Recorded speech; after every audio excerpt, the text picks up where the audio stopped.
E aí, Bramvers, estamos aqui no nosso terceiro episódio do Bramverscast e hoje temos a ilustre presença de Aline Nunes, que é a dona da Paixão Vegan, que é um restaurante super referência aqui no Rio de Janeiro, né, da culinária vegana. E hoje a gente vai conversar um papo informal aqui com ela, né, sobre a história dela no veganismo, no mundo do empreendedorismo vegano, né? E aí, Aline? Uma honra estar aqui com vocês. Tô super animada pra esse bate-papo aí. Já acompanho, já conheço vocês aí de feiras e tamo junto aí pra fortalecer o veganismo. Tô muito animada de estar aqui. Ai, que bom, que bom. Eu já conhecia também a Paixão Vegan, né? Já tinha provado algumas coisas e, gente, de verdade, é muito bom. A Aline trouxe aqui, como é que é? Chuchu Marão esse. Chuchu marão. Gente, tem gosto de Maravilhoso. camarão esse negócio aqui, tá? Estamos Maravilhoso. aqui, a gente já comeu bastante. Mas vamos lá, Aline. A gente queria começar te perguntando um pouquinho, como é que surgiu essa sua conexão com o veganismo? Já tem tempo? Como é que foi esse processo? Eu já tenho aí, vou fazer 13 anos de veganismo. 13 anos. Virei vegana quando eu tinha 17 anos. Foi uma coisa assim meio aleatória na minha vida. Eu tava no terceiro ano do ensino médio e conheci um menino, um colega de classe, que era vegetariano. Troquei assim meia dúzia de palavras com ele e ele falou: sou vegetariano porque acho errado a forma como trato os animais. Assim, ele nunca militou muito pra cima de mim, mas ele plantou essa pulguinha atrás da minha orelha e eu falei: pô, que doideira. Eu sempre gostei muito de animais. Tinha o sonho de ter um abrigo pra cachorro e tal, e fui pesquisar. Aí quando eu joguei no Google lá, vegetarianismo, ou como a carne é feita. Aí pega, né? Aí vem aquelas informações, aí vem vídeo, aí você vai vendo. E assim, é uma coisa que eu nunca tinha parado pra pensar. Eu sempre fui muito amante de churrasco, churrascaria. Minha família ia na churrascaria por causa de mim, que eu gostava, adorava picanha, comia quilos de carne. E aí, quando eu fui vendo aquilo ali, foi gerando uma coisa dentro de mim, e a relação com a carne mudou, a forma de ver o mundo mudou completamente. E aí, desde então, eu fui cortando, virei vegetariana primeiro, né? Fui cortando, depois a gente vai estudando mais, aí fui vendo o modo de produção de leite, queijo, ovos, e aí cortei também todos os derivados. Comigo foi o mesmo processo. E eu tive algumas recaídas no início, você teve também? Olha, no comecinho, sim, até muito por conta também de ignorância e também do mundo, né? Na época não tinha quase nada, então lembro de algumas situações em que eu fui em algum lugar, pedi um salgado com queijo, vinha de queijo com presunto, que a pessoa considera presunto não é carne. Nossa, sempre acontece Aí isso. você Tem fica alguma coisa sem carne? Tem isso aqui, presunto não, moça. Aí você, eu vou jogar fora, mas o presunto já tá aqui, aí tem desperdício também. Mas assim, até que foi uma decisão assim, não tive muitas recaídas, não. Até porque na época eu virei junto com o Thiago, a gente já namorava na época, né, meu marido. Vocês têm quanto tempo juntos? A gente tem, a gente tinha alguns meses de namoro, a gente tem 13 anos juntos também. Caralho. E foi engraçado porque eu trouxe a ideia pra ele, de cara ele deu uma rejeitada, falou, isso é um absurdo, é impossível, não tem nada a ver e tal, não sei o que. A gente teve uma discussão ali intensa. Aí ele pensou, passou uma semana sem eu falar nada, ele voltou e falou, pesquisei, você estava certa. Não faz sentido nem comer carne, vamos parar. Caraca. E assim, ele me impulsionou muito nas vezes em que vai ser muito difícil, a gente se ajudou muito, então foi um pouco mais fácil a gente ter entrado. O processo mesmo de tirar a carne e depois os laticínios, a gente fez todo junto, sempre se apoiando muito nisso. E aí a ideia de criar um restaurante veio vocês dois ao mesmo tempo também, já sendo veganos. Isso, na verdade, a história da Paixão Vegana não começou assim com toda essa clareza. Então a gente não começou a Paixão Vegana, vamos criar um restaurante.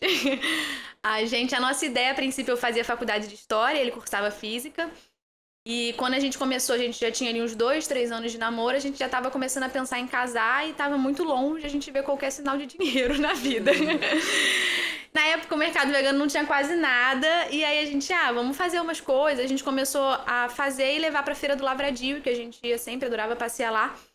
E a gente fez uma vez e vendeu tudo que a gente levou. Aí a gente começou a fazer outras vezes, dali a gente foi descobrindo feiras, né, tanto feiras não veganas quanto veganas. A gente não tinha uma visão clara de criar uma empresa. A gente queria ali ter um dinheiro extra pra gente conseguir juntar, pra fazer uma festa de casamento, pra comprar um apartamento, alguma coisa assim. Só que a demanda e a procura dos clientes foi tão grande que aí a gente foi respondendo essa demanda conforme ela foi surgindo. Mas naquele momento a gente não tinha clareza de estamos abrindo uma empresa, vamos abrir um restaurante. Isso tudo foi surgindo no caminho. Entendi. Mas vocês chegaram a se formar na faculdade e trabalhar com isso? Eu me formei em História, mas assim, bem no finalzinho, aí eu tava ali, tinha recebido o convite pro mestrado e tal, mas foi quando a gente pegou um cliente grande, e aí eu tive que fazer a decisão, aí eu abandonei a carreira acadêmica, e ele largou física, porque física era uma loucura. Eu imagino. Aí ele foi e se formou em administração pra ajudar na empresa. Ele trancou física, fez ali... Ele já tinha cursado administração e trancado, por gostar mais da área de exatas, mas aí voltou pra administração, terminou a administração, e aí a gente seguiu. Vocês são que nem a gente, você é de humanas, ele é de exatas. É isso aí. É direito E eu sou oceanógrafa. Olha, gente! Muita gente não sabe, mas oceanografia é de exatas. Tem muita física, muito cálculo. Que bacana! Só que a gente ainda não... A gente ainda tá trabalhando Mas com é os dois. uma faculdade só de oceanografia, ou é dentro da biologia ou Não, alguma é coisa só assim? de oceanografia. Caramba! É. Aí, na oceanografia, tem 4 ramos principais, né? Que é a biologia, química, física e geologia. Aí, cara, assim, a gente ainda tem os nossos empregos. Aí surgiu essa ideia, né, de criar bromas. E a gente tá, por enquanto, levando as duas coisas. Mas, assim, os dois já estão querendo muito largar, sabe? A gente entende vocês perfeitamente. É.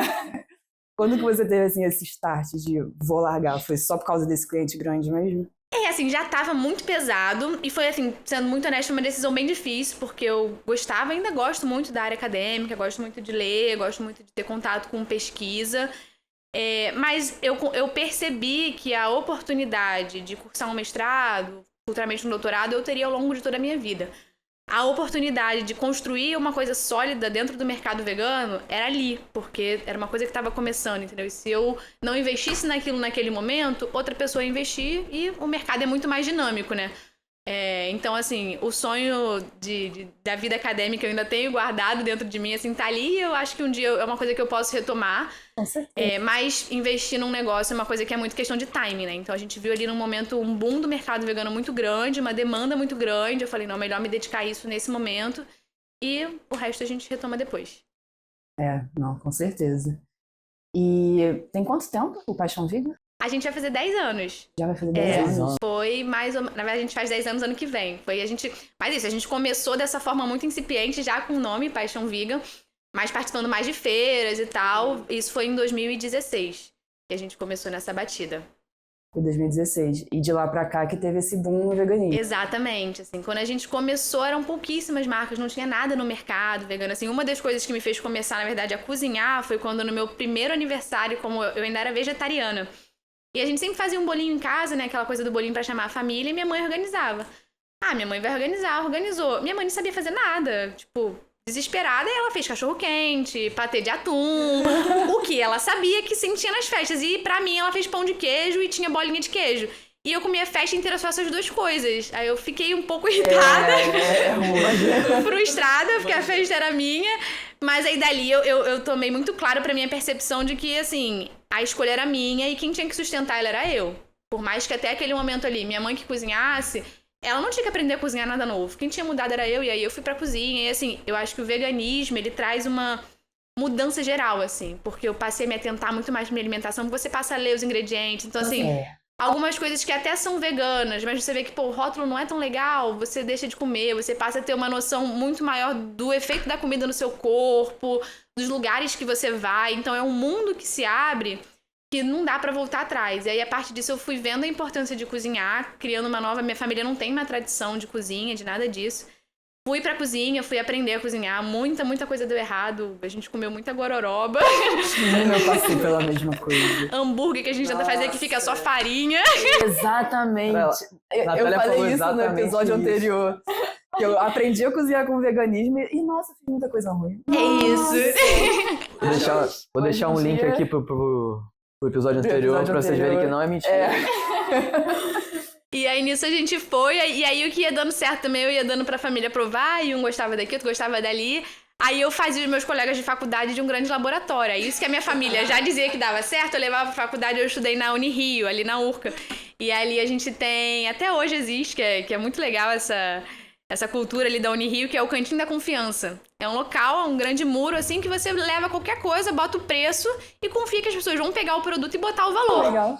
E aí, o que dava certo que eu fazia em casa, eu levava e botava no Cantinho da Confiança. Aí vinha uns trocadinhos. Aí, pô, acabou tudo. Pô, aí a gente ia testando ali os produtos e vendo que dava certo. Mas foi tudo assim, muito na base desse experimento bem básico mesmo. que a gente foi seguindo. Maneiro. Então surgiu bem na época da faculdade. Exatamente. Aí eu fui levando as duas coisas, né? Ao mesmo tempo, até porque como eu sempre gostei muito de ler e tal, a faculdade pra mim era uma coisa mais tranquila, que eu levava assim com muita naturalidade, aí consegui me formar, mas chega uma hora que a gente tem que fazer escolhas e a decisão foi pela paixão, que até hoje segue aí sendo a nossa grande paixão, né? Ela tá me inspirando, hein? É verdade. Amanhã já tô aqui, galera, tô fazendo as contas. Mas eu tenho mais história, vai com calma, que aí no meio disso tudo veio pandemia, veio não sei o quê. Tem a pandemia. Tem muitas... O empreendedorismo é uma grande montanha-russa, assim, né? E na maior parte do tempo você tá na queda da montanha-russa. É exatamente isso. A gente tem 1 ano de empresa, vai fazer 1 ano de empresa ainda. Então, assim, a gente tá muito no início, tendo que aprender tudo na base da porrada mesmo, sabe? E é isso. Tudo que a gente faz, a gente acha que tá fazendo alguma coisa certa, na verdade a gente tá errando muito. Aí depois a gente descobre que a gente errou, e aí depois a gente tem que descobrir como é que a gente conserta o erro que a gente fez. Isso. É 2 passos pra trás pra fazer um passo. E é isso infinitamente, assim, porque... E cada passo novo que você vai dando no empreendedorismo é um novo desafio que você nunca tá preparado pra ele. Exatamente. E não tem muito, assim... E infelizmente, é uma coisa, assim, também muito solitária que acaba sendo, né? Você não tem, diferente de quando você começa um trabalho, que você tem ali um colega de trabalho, pô, como é que faz isso tal? O empreendedorismo é você e é sempre bom ter um network, uma rede de apoio, mas é meio que você e você com as suas decisões e, pô, errou, acertou e... Meu grande amigo é o ChatGPT, no caso.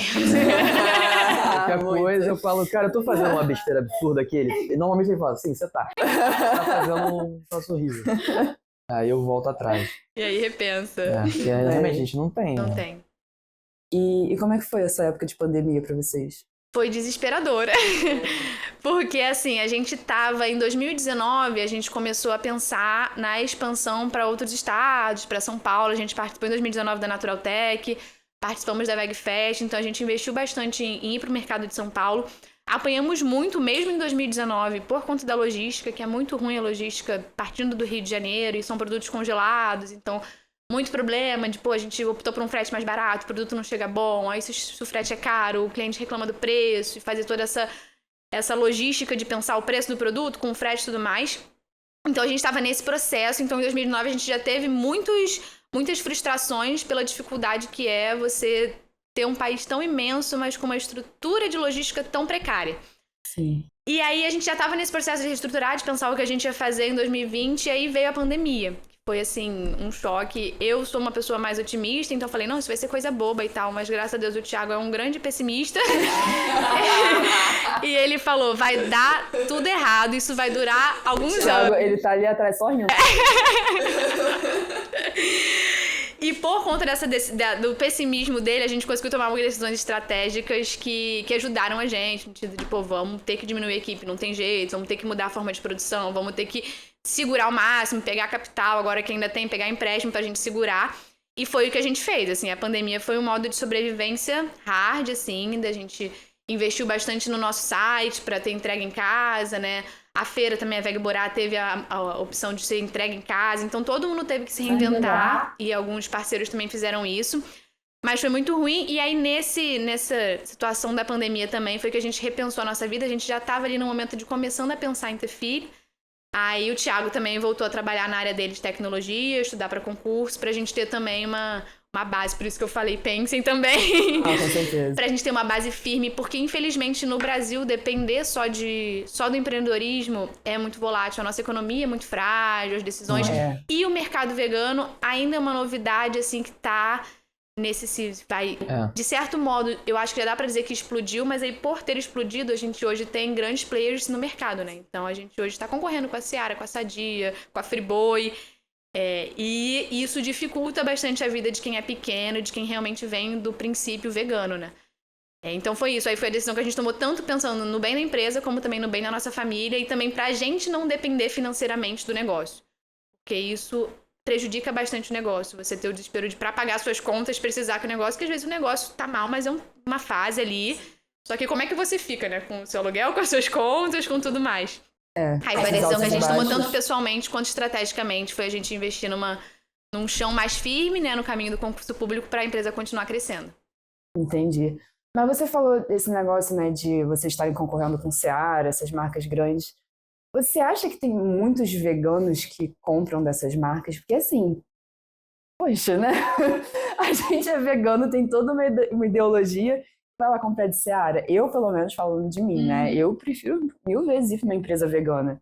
Né? Então, assim, você acha mesmo que... Eu acho que a grande questão deles é que eles conseguem ofertar uma... Eles estão em todos os lugares, né? Então, por exemplo, se você viaja para a região dos lagos, você não consegue achar a pequena empresa vegana. E aí, pô, num aperto, você vai e compra o que tem ali de vegano, né? E fora que, se a gente for pensar só no público vegano, por mais que seja um público que tem crescido, ainda é um público restrito. E o vegano tem o adicional também de ser um público que, até como a gente contou nas nossas experiências, é um público que acaba indo pra cozinha. Então, o vegano, ele não tem tanto hábito assim de comprar ultraprocessado, comprar congelado em casa e nem recorrer tanto assim a uma alimentação fora de casa. Então, o que as empresas veganas precisam caminhar é para captar também o mercado não vegano, que essas empresas, e é até um processo, essas empresas chegando no mercado, a Seara, a Sadia, elas despertam o interesse do não vegano pelo produto vegano. E aí é que a gente tem que se posicionar e trazer essa pessoa para o restaurante, trazer essa pessoa para a loja, trazer essa pessoa para o nosso ponto, porque o veganismo de fato está na moda, né? E estar na moda significa isso, o não vegano tá consumindo também. Porque só com o público vegano, infelizmente, acaba sendo ainda um público muito pequeno, fica muito difícil empresas médias, né, um pouco maiores, se sustentarem só com esse público vegano. Então, tem que ter outras estratégias. E é isso, por um lado, é uma concorrência, né, ainda mais quando você vai pro mercado e tudo mais, eles têm preços que, pô, a distribuição deles você não consegue alcançar, mas eles também geram um interesse pelo produto vegano que beneficia os pequenos. É muito bom. O mercado é sempre assim, toda porta fechada é uma janela aberta se a gente souber olhar. Não, com certeza. E no início do Paixão Vegan, teve muita gente falando assim, não vou comer isso porque é vegano. Teve esse preconceito? Você sentiu isso? Ou a galera foi super aberta? Olha, eu acho, assim, sempre tem um ou outro, mas eu acho que a gente não enfrentou muito isso, até por a gente ter uma linha, né, e pelos nossos produtos irem por essa pegada popular, assim. Então é uma coxinha, e vem da forma que você vende, né? Para algumas pessoas a gente não falava, a gente já vendeu em feiras que não eram veganas, e a pessoa passava batida, me dá uma coxinha, a gente via a pessoa comendo e tal, não sei o quê, daqui a pouco a pessoa voltava, olhava logo assim, falava, isso é vegano? E aí a gente explicava, e aí a pessoa, mas é gostoso, como é que pode ser gostoso e ser vegano? E aí a gente aproveitava ali pra explicar, mas sempre tem uma pessoa ou outra, assim, que quando vê o rótulo de vegano e tal, algumas empresas veganas têm ido pelo caminho de tirar o vegano ou vegan do nome, né, nessa tentativa. A gente, nesse momento, decidiu manter para levantar a bandeira mesmo, né? Porque o nosso caminho é ser referência, de fato, dentro do veganismo. E, assim, a gente quer justamente quebrar a barreira da pessoa ver, pô, vegano é gostoso também. Então, que esteja ali o vegano no nome, né, e tal. E eu acredito também, assim, que a pessoa que é resistente a ponto de nem se dar ao luxo de provar, quando vê no cardápio que não tem carne, já levanta e sai. Porque não tem o mínimo de mente aberta. E aquilo, não é seu público, beijo, tchau. Segue a vida, né? Então a gente continua levantando essa bandeira aí com muito orgulho. Mas sempre tem um ou outro, assim. A gente tem um episódio engraçado, que é do tio e do Thiago. O Thiago, na casa da avó dele, deixava uma coisa de paçoca, né? Paçoquita e tal, coisa normal, paçoca. Aí um dia o tio dele foi na casa da avó dele, ela falou, essa paçoca é do Thiago. E o tio, então é vegana, não gosto não. Se é do Thiago, a paçoca é vegana, não vou comer. Toda paçoca é vegana, né? Então, assim, foi por ter falado que era do Thiago, a pessoa já, assim, tem essas situações, e aí, ótimo, mais paçoca pra gente. Perfeito. Nossa, a gente recebe muito comentário, assim, nos nossos posts da galera anti-vegana, e esses dias eu vi um que era assim... essa comida vegana é muito sem graça, eu só vivo de cachaça e carne. Eu falei, gente, o moço tá morto, né? Não come uma fruta, não come uma verdura. Um arroz, um feijão. Um arroz, um feijão, não, é só cachaça e carne. O que tá acontecendo, né? Mas eu acho que é normal e é até bom, assim, acho que é um símbolo do... A gente estar incomodando significa que o movimento tá crescendo, sabe? Porque vai incomodar e vai vir a galera do, só carne e tal. Tem uma galera que parece que se comer um alface, a testosterona vai a zero. Uma masculinidade frágil que, assim, não consigo entender. Parece que... E, assim, é muito real isso, né? Eu sendo casada também com um vegano, pra nós, mulheres, se torna uma coisa tipo, que fofo. Ela é empática e gosta dos animais. Pro homem ai meu Deus, que absurdo. Aquela coisa a tal política sexual da carne, que já tem diz, a cultura do homem ali. Sendo que, pelo contrário, né, estudos mostram que a habilidade de quem consome mais vegetais é maior até. Exatamente. Papo furado total. Não, é muita coisa da indústria, né? De colocar essas informações na nossa cabeça. Exatamente. E aí os machos alfas aí caem que nem um pato nesse papo, né? A gente criou até um personagem caricato chamado MC Bacon, falando exatamente... Você viu? Exatamente a personificação desse Não, que e o Vitor, ele é um ator muito bom. Então, assim, eu vejo os vídeos, eu fico com raiva, sabe? Eu falo, meu Deus...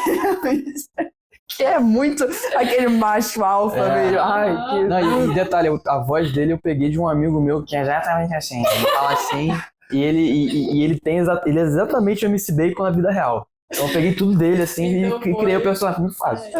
E isso é exatamente, tem muita gente que pega muito a questão da masculinidade e acha que não pode nem chegar perto de nada vegano. Exatamente. Senão... Tá, Acabou, é uma questão assim que é muito... E eu imagino que seja difícil para as veganas solteiras se relacionarem, né? Fica aí. Menina, sim. Antes do Vitor eu passei por isso.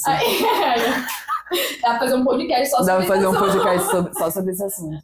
Inclusive, a gente já falou em outros episódios, né, como é que é a convivência, eu sendo vegana e ele não vegano, e assim, o Vitor é super aberto. Não, demais. Ele, inclusive, fez um depoimento público no podcast que ele vai virar vegano um dia. Vou. Eu tô no processo. Antigamente, a Natália, ela trabalhava embarcada. E aí, quando ela ficava aqui em terra, ela que cozinhava tudo e tal, e eu comia... A comida dela é maravilhosa. 10 vezes melhor do que qualquer comida Depois de anos vegana. na cozinha, né? Deu certo. Yes, vencemos! Exatamente é isso. O que falta pra mim... E assim, eu sou totalmente simpatizante, né, Da causa. da causa toda. O que falta pra mim é só o hábito mesmo. É só acertar tudo certinho, os hábitos e tal. Eu tenho lá em casa, a minha mãe virou vegetariana depois de um tempo também, me vendo e tal, estudando, vendo que era melhor pra saúde. E o meu pai é um caso muito engraçado, porque assim, ele é muito ativista, ele senta pra sentar na mesa com todo mundo, ele defende o veganismo, assim, do começo ao fim, ele fica assim, no apego aos animais e tal, mas ele não consegue ter rotina e ele não consegue dizer não no dia a dia dele. Então, ele tem uma rotina muito corrida, ele come na rua, come em qualquer lugar, vai comer no... E assim, o meu pai tem uma preferência ainda pelos peços da vida, ele vai comer num bar, Meu pai é igualzinho, não sei o que. Nossa! Mas se você tentar conversar, se você fala um ai contra o veganismo, ele sabe tudo, mas não consegue aplicar na vida dele, assim. Mas eu acho que cada um tem o seu processo, né? O seu momento de despertar. Exatamente. E tá tudo bem, né? Isso aí. A minha mãe também, ela tá virando vegana. De tanto que ela foi na Vegborá, aliás, Vegborá, famosinha. Faz parte aqui da história de nós. Veganas do Rio de Janeiro passam pela Vegborá. É E a verdade. minha mãe, ela apoia muito a nossa marca, então quando a gente vai lá fazer feira, ela sempre vai. Domingo, assim. E ela, de tanto que ela come a comida vegana lá, acho que ela tá virando vegana também. Aí, ó. Ela já também tá. É mais uma que Tá reduzindo, já né? tá na causa. Já tá reduzindo. Verdade. E Aline, eu vi no seu Instagram que você tem muito essa conexão com a religião, né? Isso teve alguma coisa a ver com o seu processo do veganismo? Tem alguma ligação ou foram coisas separadas? Diretamente não, assim, na verdade eu virei vegana primeiro, virei vegana em 2012 e em 2013 eu me converti, eu sou cristã evangélica. Então, assim, não foram coisas diretas. Eu acho que as duas coisas vieram muito de uma noção muito, muito forte que eu tenho dentro de mim, de buscar propósito na vida, sabe? Olhar a vida e falar, poxa, o que tem sentido nisso tudo, né? Então, o veganismo veio primeiro respondendo isso a algumas perguntas, né? Encontrei propósito na questão da defesa dos animais, entender que eles também são seres de direito.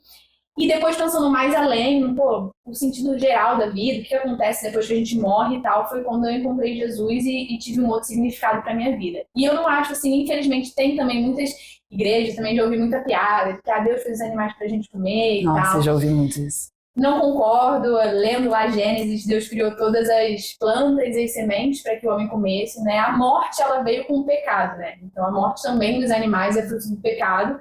E eu acho que Deus nos fez, enquanto seres humanos, gestores da criação dele, né? E eu acho que é mais uma questão de bom senso mesmo. Também não acho que é nenhum mandamento, comer carne não é pecado, mas é uma questão de bom senso, olhando hoje para a realidade do mundo, para todo dano que o consumo de carne traz, todo o sofrimento que ele traz para a criação de Deus, é uma questão de bom senso. Não é uma boa forma de gerir, sabe? Se Deus nos deu a capacidade de tomarmos escolhas morais, coisa que os animais não têm, será que a gente está fazendo um bom uso dessa capacidade, trazendo tanto sofrimento, tanta tortura para eles? eu encaro dessa forma, assim, também congrego numa igreja em que eu sou super respeitada, tenho outros amigos também da igreja que são vegetarianos, mas eu não virei vegetariana por conta da religião, não. Depois Entendi. eu fui lendo e entendendo também que eram coisas que caminhavam juntas, e acho que é isso, assim, acho que a minha fé abarca também o respeito a todos os seres que Deus criou. Sim, não, é o que eu penso também, com certeza. Assim, eu não tenho nenhuma religião, mas antes do veganismo eu era uma pessoa muito cética, assim, eu não acreditava em nada. E depois parece que eu me abri um pouco para a espiritualidade, sabe?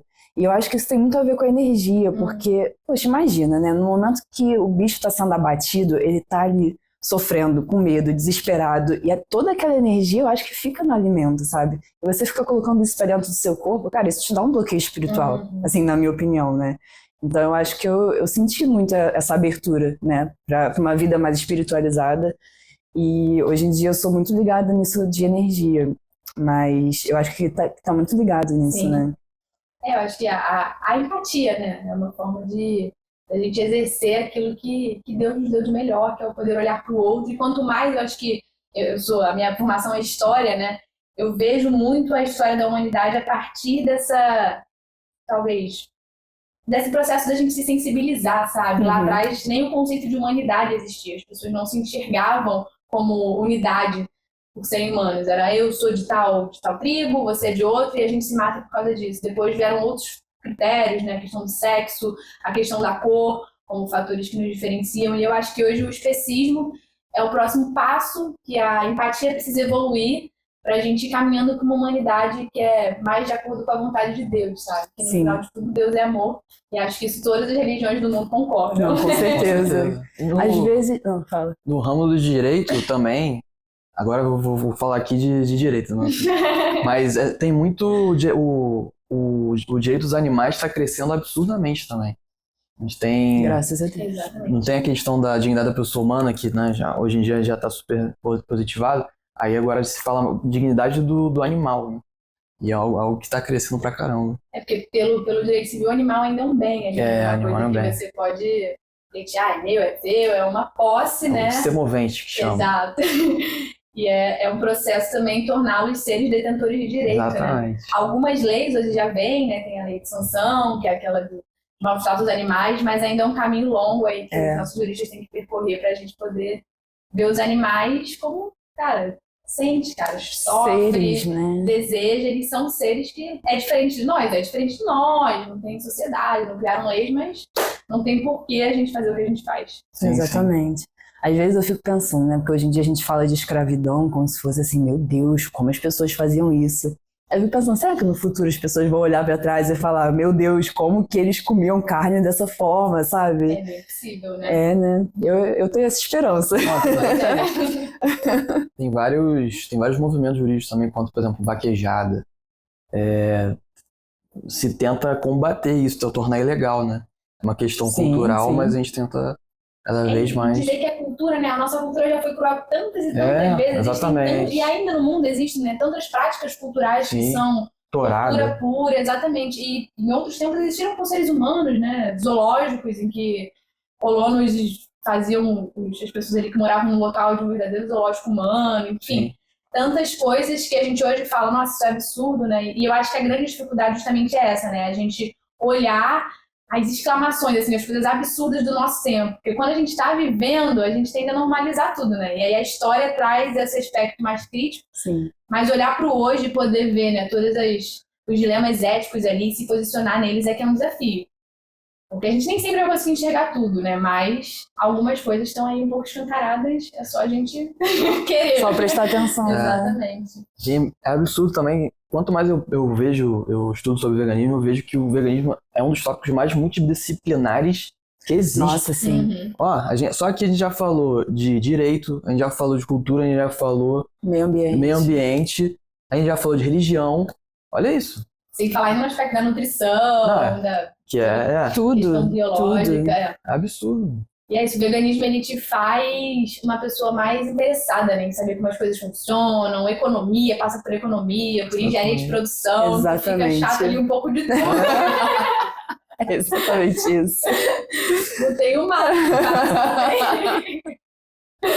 Fala, mas eu sou nutricionista. Não, mas eu sou vegana. Você tem um bacharel em nutrição ali. Não, mas eu sou economista, eu sou vegano. Te dá um bacharel em Eu já tenho aqui vários artigos sobre esse assunto, mamãe. Será que mais pra frente vai ter uma faculdade de veganismo? Imagina. Tô cursando, tô no quarto período. 7 anos de faculdade. Tô no quarto período de veganismo. Fazer uma pós em sei lá, em chuchu. É exatamente isso. Ah, eu não vegano falando de veganismo, né? Cara, eu tento. Eu tô aqui pra fazer o contraponto, pô. Mas vai, pô, continue. Eu vou voltar pro meu cantinho. Uma pergunta que a gente tem aqui que a gente queria fazer pra você é: você tem alguma coisa em mente que você acha que falta, assim, para as pessoas falarem, realmente vamos aderir ao veganismo, para mais pessoas aderirem ao veganismo, né, digamos assim? Olha, eu acho que a principal barreira é sempre a cultural, né? Essa é a primeira, assim. E assim, cultural, que eu digo até, às vezes são coisas significativas, tipo a barreira afetiva mesmo, de você se desprender de uma comida que a sua mãe faz, que a sua avó faz, enfim. Mas aí eu acho que entram também outras coisas que são relevantes, né? Então, assim, eu acho que, primeiro de tudo, é difícil ser vegano. Não dá pra gente amenizar esse fato. Por mais que hoje em dia tenha muito produto, a questão do preço a gente já tem aí diminuindo. E assim, a comida vegana, por si só, ela não é mais cara, ela só é mais cara se você for pelo caminho dos industrializados. Exatamente. Mas eu acho que, mesma coisa, Ela já falou isso umas 300 vezes. É mais barato, só que você quer comer o nugget não vegano e o vegano, aí o vegano vai ser mais caro, por N fatores. Eu acho que primeiro é essa questão de ser uma decisão ética e que você vai na contramão do mundo, sabe? Por isso que eu acho que quem decide desveganizar, né, deixar de ser vegano, cara, eu consigo entender quem faz isso por motivo de saúde, mas, cara, se é uma questão ética, é como você falar, não, eu era antirracista, agora eu quero ser racista. Não faz sentido. Não faz sentido. Uma vez que você viu a coisa, que você viu aquele problema ali estruturalmente. Você já despertou para aquilo, né? Como é que você fala, vou desver isso, sabe? É uma coisa assim que eu não consigo entender muito quem defende um veganismo ético e depois diz que não é mais vegano. Então eu acho que o primeiro passo sempre vai ser uma decisão na contramão, mas eu acho que outras barreiras são a questão do tempo, sabe? Eu acho que a sociedade de hoje tem uma demanda de produtividade muito grande e você entrar num caminho que é a contramão do mundo exige você ter um mínimo de tempo de você pesquisar, você ler os rótulos. Eu acho que boa parte das pessoas evita se fazer essa pergunta porque sabe que vai deixar a vida dela um pouquinho mais difícil. E é no início também, né? É no começo. Tem que passar por esse processo de adaptação que realmente é chatinho. Exato. Então eu acho que as demandas hoje da vida, elas são tantas, né? Que, poxa, mas aí eu não vou poder mais comer tal coisa. Eu sempre vou em tal lugar, eu sempre peço esse delivery. Mas e fulano, e ciclano. Aí a pessoa vê tantas entraves que ela prefere ficar na preguiça mesmo e ficar no desconhecimento. Porque a maioria das pessoas com quem eu converso, quando eu começo a falar, nem me fala como o porquinho é morto. Nem me fala, eu nem quero ver vídeo. Se eu ver o vídeo, eu sei que eu me torno vegana. Então, por que você está escolhendo a ignorância? Os documentários. É uma ignorância escolhida pra não deixar a vida mais complicada, né? Mas, no final das contas, eu acho que vai da capacidade de cada um de botar a cabeça no travesseiro e dormir tranquilo, sabendo o que fez ou não fez ao longo do dia, né? Assim, pra mim, nunca foi uma opção saber de algo e ignorar. Isso para várias coisas, né? Roupa, a forma que você faz roupa, mão de escrava e tal, a forma como a economia funciona, desperdício, consumismo e tal. Mas eu sei que tem até um meme, assim, um tweet que eu vi outro dia de, às vezes é bom dar uma maneirada no conhecimento demais te deixa depressivo. Você fica meio que maluca, né? O mundo tá todo errado. Conhecimento é sempre bom, mas demais você fica um pouco depressivo. E eu tive uma fase na minha vida, assim, que eu fui muito radical com tudo e não comprava em loja de shopping, não fazia nada e tal. Mesmo. E até, assim, nos relacionamentos, eu fiquei muito crítica com a forma como eu você é muito consumista, você não sei o quê. E depois eu tive que ver, cara, o mundo tá rodando assim, tudo bem? É muito importante ter um senso crítico, mas eu não posso me virar um alienígena. E eu também fui, assim, algumas coisas eu fui pra manter a convivência com as pessoas que eu amo também, né? Senão você vira um chato. Mas é isso, assim, eu acho que é a barreira do tempo, voltando à sua pergunta, né, que a gente já fez a barreira econômica, porque as pessoas fazem comparações erradas, aí se elas olham um nugget de frango e um nugget vegano, elas olham um hambúrguer de carne e um hambúrguer vegano, e aí elas se assustam com o preço, falam, ser vegano é caro. Só que não, eu faço um hambúrguer com 200 gramas de proteína de soja, sei lá, uns 10 hambúrgueres. Muito barato. E é muito barato, bem enche aquela proteína de soja que inicialmente parece uma ração, depois fica muito gostosa. Então, assim, essa barreira da econômica é só inicial, né, com as comparações erradas, mas eu acho que, sobretudo, é essa barreira cultural, assim, de a gente botar essa venda, assim, todo mundo faz, então não pode ser tão errado. Uhum. Há 200 anos atrás, as pessoas escravizavam umas das outras, e era muito errado, já naquela época. Exatamente. Então é isso. Mas era normal. Cara, perfeito sua resposta. Muito boa mesmo. E, Aline, agora fazer umas perguntinhas para você em relação ao empreendedorismo, tá? Quais conselhos que você daria para alguém que quer abrir um negócio vegano? Olha, um conselho que eu daria para mim mesma lá atrás é você ter clareza do caminho que você quer trilhar. Foi uma coisa que a gente não teve, assim, a gente foi fazendo com base na cultura do fazejamento, assim, que você vai fazendo, não vai planejando, só vai fazendo, vai fazendo. Olha só! A gente consegue... Acho que a gente se identificou um pouquinho. E eu acho assim, que a gente é também muito imaturo. Eu comecei a paixão, comecei a empreender, eu acho que eu tinha 20, 21 anos, né? Caraca, muito então, assim, bem. e eu nunca tive experiência no mercado de trabalho, de fato, né? Então, eu aprendi a trabalhar empreendendo. Então, eu não sabia trabalhar. Já levando os tapas, né? Consequentemente, levei muita porrada, né? E assim, a gente foi com o tempo adquirindo uma noção clara de onde a gente queria chegar. Mas no início era isso, no início era uma coisa só para uma renda extra, depois virou uma coisa que a gente, não, beleza, vamos fazer crescer e tal. Então, saiba, mesmo que mude, e de fato vai mudar, sabe? Mas, pô, o que eu quero é abrir uma loja, não, o que eu quero é distribuir a nível do Brasil todo. Pô, o que eu quero é ter... Eu acho que tem várias formas de empreender, sabe? O empreendedorismo, ele pode ser um trabalho que você criou para você. Isso pode ser muito bom, porque às vezes o mercado de trabalho é realmente muito ruim, muito cansativo, você consegue trabalhar de casa, fazer o seu horário e tal, mas num negócio que não vai ter uma escala a ponto de você não precisar mais trabalhar nele. Né? Então, pô, você criou um emprego para você, e isso pode funcionar em muitas realidades. Mas um outro caminho é você, de fato, criar o caminho de criar uma empresa. E aí é você pensando a longo prazo, cara, eu quero ter um negócio que tenha valor de mercado, que se eu sair, ou se eu quiser vender, ou se eu quiser passar para outra pessoa, ele vai funcionar, não depende de mim, e para isso ele precisa ter um giro de capital, que pô, faça engrenagem para você ter colaborador, para você ter uma estrutura física, para você ter várias coisas. Então eu acho que são dois caminhos diferentes. Eu comecei criando um emprego para mim, depois eu vi que, cara, se for para eu ter esse emprego, eu não sou tão apaixonada assim por cozinhar, estar ali na cozinha e tal, eu preferia fazer outras coisas. Eu falei, não, mas então eu quero criar uma empresa, quero ter algo que tenha valor e que não dependa de mim. E aí eu comecei a construir, de fato, uma marca que não dependesse tanto de mim no operacional, que funcionasse para além de mim. E aí isso é uma outra trilha, né? E ter essa visão já desde o começo ajuda muito você, onde você quer chegar, nas decisões que você toma, e, pô, vou fazer isso, não vou fazer, vou investir nisso, não vou investir. É sempre aquela velha história, né? Para quem não sabe onde quer chegar, qualquer caminho é caminho. E isso no empreendedorismo te faz levar muita porrada na cara. Porque às vezes você chega em algum lugar, mas você vê que não é onde você queria estar. Aí tu volta o caminho inteiro, não, então eu vou por esse caminho aqui. Aí você vai. É normal, a gente não tem todas as respostas, mas quanto mais você puder planejar e ver quanto eu vou precisar de capital, vou ter que pegar empréstimo, vou ter sócio e tal, facilita já meio caminho andado. E olhando assim pra Aline do passado, você teria feito alguma coisa diferente? Muita coisa! Vamos pra lista aqui. Mas muitas mesmo.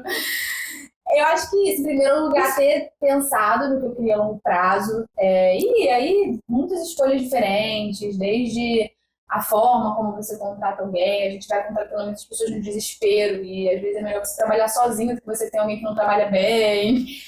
Construir processos desde o primeiro dia da empresa, assim. O ideal é você, desde o primeiro dia, mesmo que você esteja fazendo, pense a sua empresa sem você. Então, quando você está fazendo a parada, eu sei fazer essa receita, no olho, pá. Mas se você ficar doente amanhã, outra pessoa tiver que fazer planilha, bota tudo direitinho, assim, desde o primeiro dia, você pensar como a construção de uma empresa, isso facilita muito. E eu sempre fui muito intuitiva, muito, assim, explosiva, de fazer as coisas na hora, então criar processo é uma coisa que eu demorei para parar, pô, vou criar processo, tem que ter um processo, tem que ter outro processo, então criar processos desde o começo. Enfim, muitas decisões diferentes. Saber delegar também. Saber delegar. Até hoje eu apanho muito nisso. Eu acho muito mais fácil pegar e fazer do que mandar alguém fazer. Nossa, eu sou muito assim. Nossa. O Vitor quer aprender tudo. Eu sou muito mandando as pessoas fazerem. Me dá uma agonia, porque se tá pra ser feito, por que não fez? Então, será que tá passando mal? Será que não tem que pensar? Você tem que mandar. Mas é um desafio. E o empreendedorismo é essa coisa assim, que te tira da zona do conforto todo dia. Todo dia. São conversas difíceis que fazem o negócio avançar, são decisões difíceis. Todo dia você lida com uma situação diferente que você não podia calcular ontem. E ao mesmo tempo que isso é muito desgastante, é também muito prazeroso você ver o teu potencial e ver quando as coisas funcionam, ver aquela decisão que eu tomei agora tá dando esse resultado, pô, eu posso fazer isso lá na frente. Então é uma coisa muito única, assim, entender que Não, é muito difícil de explicar. É ruim, mas é bom. É uma coisa que no dia a dia você, caraca, meu Deus, o dia hoje foi impossível. Mas aí quando você olha o macro, você para e fala, caraca, eu fiz isso aqui. Não foi, não tem como. É verdade. O que eu já aprendi de coisa pela marca em si é absurdo. Você perde um tempo pra caramba pra aprender. Mas tem isso que você falou. Quando você aprende, você sente assim, nossa, agora eu sei fazer isso. Adquiriu uma nova habilidade, evoluir. É um processo de evolução, assim, constante, de fato. Não, absurdo. Com certeza. E você, Thiago, tem algum plano futuro, assim, para a empresa? Temos, né? Também, isso é outra coisa também do empreendedorismo que a gente tem que estar pensando além, né? A gente abriu agora o quartel-general lá em Botafogo, né? Que é onde tem toda a nossa estrutura, a fábrica, o restaurante, né? Mas a gente pensa em ir para expandir, né? Apenas com a loja, mas ir para outros locais. Niterói sempre tem uma galera grande aí pedindo. A gente tem um projeto aí já não tão distante assim de abrir uma lá em Niterói e ir para São Paulo também, para a gente poder pensar na distribuição a nível Brasil. Então a gente sempre, a cabeça do empreendedor não para, né? A gente acorda pensando num negócio e a gente fala, vou tirar férias. Aí você tá relaxado, vai num restaurante, você já tá tomando esse copo aqui pra gente botar lá e tal. Você perde a experiência de consumidor normal, assim. Você não consegue chegar num local e só, você tá sempre, pô, mas pô, legal aquele sistema que eles têm. Pô, como é que eles treinaram essa equipe? Tá bem treinada, né? E também pra falar mal, pô, não sei o que. A gente vira crítico de tudo. Exatamente, você vira crítico da empresa dos outros. No nosso caso, eu virei crítico de estampa. Eu vejo estampa em todos os lugares, eu fico olhando assim, essa estampa é feia. Nossa, estampa é boa. Eu fico só olhando as estampas. Quando a gente tava na época de fazer top, sempre que eu entrava numa loja de roupa de academia, eu ficava, esse tecido aqui é gostoso. Como é a composição desse tecido aqui? Realmente, é difícil ser uma consumidora normal agora, né? Mas uma coisa também, como que é empreender com o seu... marido. Seu marido. Já é marido. A gente não fez festa de casamento porque não sobrou dinheiro. Sério mesmo? A gente investiu tudo na... Não, então, foi um misto de coisas. Quando a gente tinha o dinheiro, a gente investiu na empresa. Prioridade. Aí, depois a gente até conseguiu juntar um outro dinheiro, mas aí meio que a gente já tava junto há tanto tempo que a gente falou, pô, nada a ver agora, né? Aí já tava em outra fase da vida, aí a gente deixou passar. E assim, a empresa também sempre demandou tanto que eu ficava com muita preguiça de ter que entrar na vibe noiva e organizar. Porque dizem que organizar casamento é um terceiro trabalho, né? No segundo trabalho. Aí eu, não deu não. Mas é desafiador, assim. Hoje a gente já tá, ele agora tá na área dele, né, de tecnologia, no emprego público, e eu mantive focada na paixão vegana, então a gente deu uma distanciada nesse sentido profissional. Mas é um desafio enorme, assim. E eu acho que o nosso relacionamento cresceu muito por conta da paixão, porque não tem jeito, assim. Porque trabalhar com a pessoa é muito diferente de se relacionar. E eu e o Thiago, a gente tem ritmos absurdamente diferentes de trabalho. Eu sou a 2.000 por hora, fazendo tudo, tá? E ele é extremamente perfeccionista, detalhista, então ele gosta de ter cada tarefa dada pra ele com clareza e de fazer uma tarefa por vez bem feita. Eu faço 5.000 tarefas da maneira que dá, da forma que dá pra fazer, e aí eu ficava irritada com a demora dele e ele ficava irritada com a minha falta de perfeccionismo. Então, assim, aí todo dia a gente tinha algum choque ali, a gente ia conversar, não sei o que. Aí a gente começou a entender, não, beleza, então as tarefas têm que ser feitas com calma e tal, fica com você. Então ele ficou cuidando mais do financeiro, de coisas assim que, tem que ser detalhista. Sim. E eu fiquei mais cuidando daí, a gente começou a ter funcionário da equipe e tal, dando ali um gás no operacional. Aí começou a funcionar mais essa divisão de tarefas.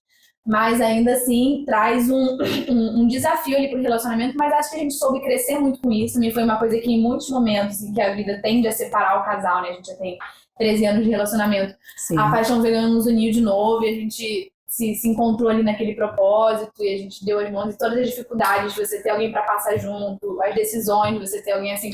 O Thiago hoje ele não tá mais à frente, mas ele continua sendo meu mentor, assim, toda decisão passa por ele, tem uma visão muito estratégica do negócio, tipo, cuidado com isso, cuidado com aquilo, esse ponto aqui, ele chega lá na loja, ele tá sempre com uma listinha, ó, isso aqui melhorar, isso aqui não sei o quê. Ele é Bacana. o consultor ali, mas acho que fez a gente crescer muito, assim, e a gente começou muito jovem, né, então eu acho que o nosso relacionamento amadureceu muito, coisas que outros casais só vão viver depois, talvez com filhos e tal, porque a gente teve ali o nosso filho não esperado. É um filho, né? E foi a empresa, né? E sempre teve muito a ver, o nosso relacionamento era um propósito de vida pra gente. Então acho que os dois a gente ia crescer muito e se unir demais também. Ai, que Apesar bom. dos desafios, eu acho que teve um saldo muito positivo pro nosso casamento. E a gente Batimeando. E a gente agora tá pensando já nessa fase de ter filho e tal, e a gente fica se perguntando, né? A gente sabe que é muito difícil, mas a gente, cara, será que vai ser mais difícil que a empresa? Eu acho que eu vou quebrar a cara, que vai ser sim mais difícil, mas a gente já passou tanto perrengue que a gente fica, pô, será? Aí a gente lembra aquele dia que a gente foi e tal, e a gente já foi pra São Paulo carregando airfryer nas costas, literalmente. Nossa, sério? A gente pegou ônibus e tinha que fazer uma apresentação, e a gente foi com airfryer numa mochila nas costas, O que é um filho, né? Perto de tudo que vocês já viveram. vai lembrando das situações, a gente fala, pô, será que a gente vai sofrer tanto quando vier o bebê?